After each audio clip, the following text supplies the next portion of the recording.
AFC showdown, Miami Dolphins at the Buffalo Bills. I've been going back and forth about this game. I even sat in the Uber today, ended up having a conversation with the person in the car about the Buffalo Bills because he's a Buffalo Bills fan. We went back and forth for a little bit. It's a tough one to call. It's a very, very tough one to call. I still have my same concerns about the Miami Dolphins defense, us being able to stop the run. I'm still not convinced because, yeah, last week was exciting versus the Denver Broncos, but they were moving the ball a little bit. I ain't gonna lie to you. They were moving the ball a little bit. So, again, this week again against the Buffalo Bills is going to be another test for us to see exactly how legit this defense can be. People in the comment section saying, "Don't worry, we're still trying to get the system down with Vic Fangio's offense. We'll get it." But Buffalo, that's going to be a tough one. Now, looking at the spread, what we got? They got Buffalo. They're the favorite by minus 2.5 points. That's 3 points. Okay. So this game's prop bet for the week.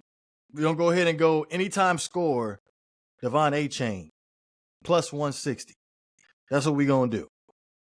Now, here's my concern. And we discussed this in the offseason sometime. Was the fact that if Buffalo was somehow, some way, end up finding a way to have some type of balance, then they could be a concern. Now, they had no business losing to the Jets on primetime football on week 1, but the last 2 weeks versus the Raiders and versus the Washington Commanders, they were able to have some type of balance where it was able to get James Cook involved, where he ended up rushing for over 100 yards back-to-back weeks. Now, granted, the Raiders, they're a little suspect. They turn the ball over. They give teams opportunities. Commanders, they just suck. The Jets, they suck, and the Bills let that slip through their fingertips. Sorry, Bills fans. I'm just telling you like it is. But looking at the injury report, no Jordan Poyer. That's a plus because I feel like the safeties for the Bills is going to be pivotal for this game, being able to keep up with these Dolphins receivers, especially Tyreek Hill. You can't have no slouches back there. Now, here's my theory. Because the last couple of weeks, the Miami Dolphins have been able to go up and down the field at will. You can say in the New England game, I felt like we took our foot off the gas and we allowed New England to get back into the game. But the Chargers, that was a back and forth thing. Last week, that was just a massacre.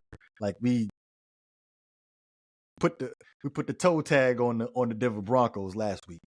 So this week versus the Buffalo Bills, I just want to go back to the Broncos real fast again.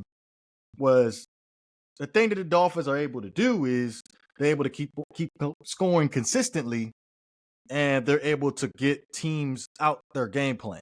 I'm pretty sure the Denver Broncos had their own game plan. Look, a lot of teams in the league can't go into shootouts. When we're going up against the Buffalo Bills can do that.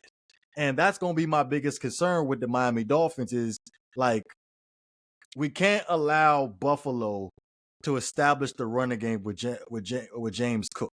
Because if they do that, they could be very dangerous. What we want to do is we want to be able to establish a lead versus the Buffalo Bills, and then we want to put the ball in Josh Allen's hands for him to play hero ball. Now, this could go two different ways because Josh Allen has had success playing hero ball, but there'll be times where Josh Allen just want to get it all back in one play and ends up turning the ball over. Hence what happened versus the New York Jets. Hence what happened in the playoff game versus us. It happens. So, again, if we can keep on, that's the game plan coming in this game. Try to score early and often. Try to force Buffalo to be able to get off the field. And I feel like they play right into our hands, just about any other team. Just like any other team. But this game right here is going to be pivotal especially for the Buffalo Bills, because of the fact that you already lost to the Jets.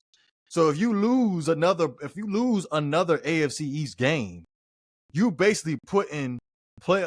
This game has playoff implications on it already as far as deciding the division. Because again, if you lose this game and you go down 0-2 in the AFC East, I'm talking about the Buffalo Bills, it is going to be hard for you to get that playoff spot. If we was to come down to somewhere down the road in December when it comes down to like the bubble, playing game type thing. But Tua, just keep doing what you're doing. I ain't gonna say nothing about Tua. Just keep on doing what you're doing. Take what Buffalo gonna give you. I know this game holds some serious weight because knocked you out last year, knocked you out the year before last. So just keep doing what you're doing. Get the ball out quick and don't get yourself touched. Now, luckily, no Von Miller. Leonard Floyd is having some injury issues. So what we got to do is really worry about Gregory Rousseau. But my biggest concern for Buffalo is the defensive backs. How are they going to end up playing? Because Tre'Davious White ain't the same player. No Jordan Poyer. Micah Hyde old. So what's that? Taylor Rapp going to fill in? So we're going to see some Taylor Rapp. Let's see how that goes.